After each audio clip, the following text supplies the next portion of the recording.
Hello and welcome to Storytime. Today I will be reading Miss Nelson is Missing. Miss Nelson is Missing by Harry Allard and James Marshall. Miss Nelson is Missing by Harry Allard and James Marshall. The kids in room 207 were misbehaving again. Spitballs stuck to the ceiling, paper planes whizzed through the air. They were the worst behaved class in the whole school.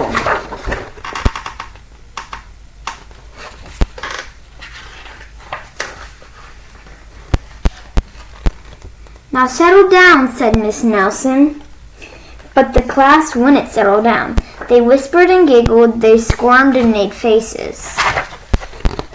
Bad class.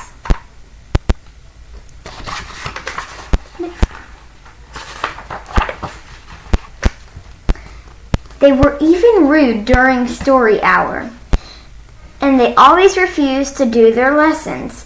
Something will have to be done, said Miss Nelson. Look, little girl's doing a handstand. No, headstand. The next morning, Miss Nelson did not come to school. Wow, yelled the kids, now we can really act up. They began to make more spitballs and paper planes. Today, let's just be terrible, they said. Not so fast, hissed an unpleasant voice. And that's the girl who did the handstand. She got feet for her yearbook picture. A woman in an ugly black dress stood before them. I am your new teacher, Miss Viola Swamp, and she rapped the desk with her ruler. Where is Miss Nelson? Asked the kids. Never mind that, snapped Miss Swamp. Open those arithmetic books. Miss Nelson's kids did as they were told. And in her hand, you can see she has a little note that says, work to be done, math, poems, English, history, and geography.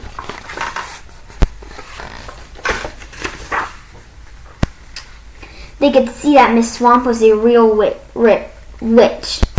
She meant business. Right away, she put them to work, and she loaded them down with homework.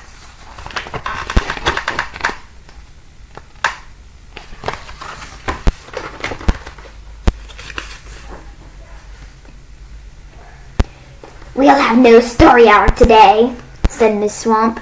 Keep your mouth shut, said Miss Swamp. Sit perfectly still, said Miss Swamp. And if you misbehave, you'll be sorry, said Miss Swamp.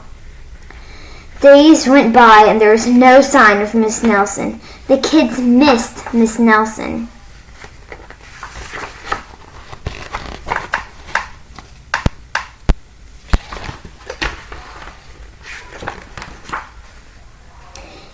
Maybe we should try to find her, they said.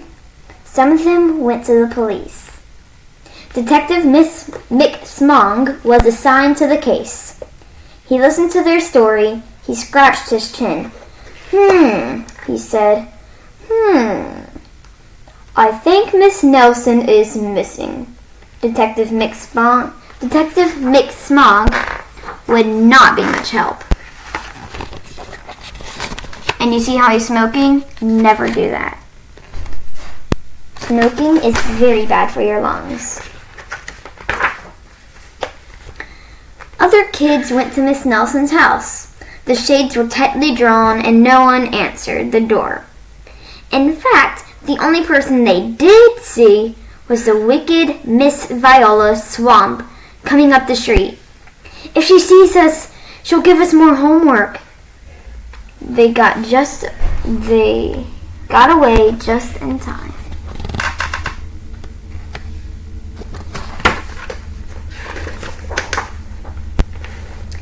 Maybe something terrible happened to Miss Nelson. Maybe she was gobbled up by a shark, said one of the kids, but that didn't seem likely. Sharks, very unpleasant.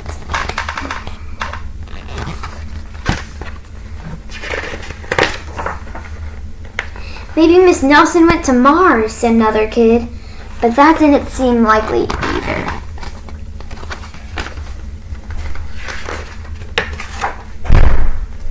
I know, exclaimed one know-it-all.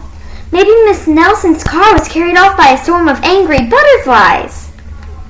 But that was the least likely of all.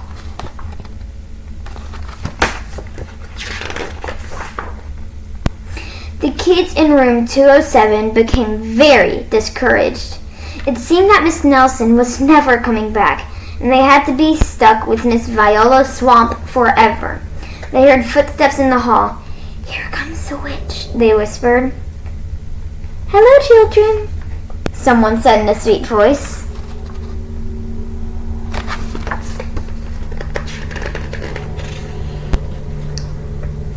And right here, you can see that the chalkboard says the capital of England is London, the capital of Sweden is Stockholm, the capital of Japan is Tokyo, the capital of Italy is Rome, the capital of Greece is Athens, the capital of China is Peking, the capital of Denmark is, and then I can't see it because the head.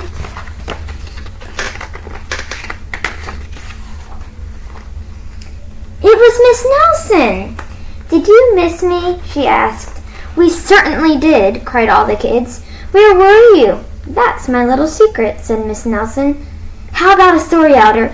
"Oh, yes," cried the kids. Miss Nelson noticed that during story hour no one was rude or silly.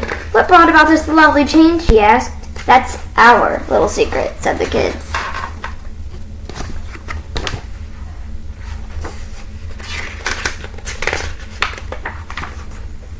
Back home, Miss Nelson took off her coat and hung it in the closet, right next to an ugly black dress.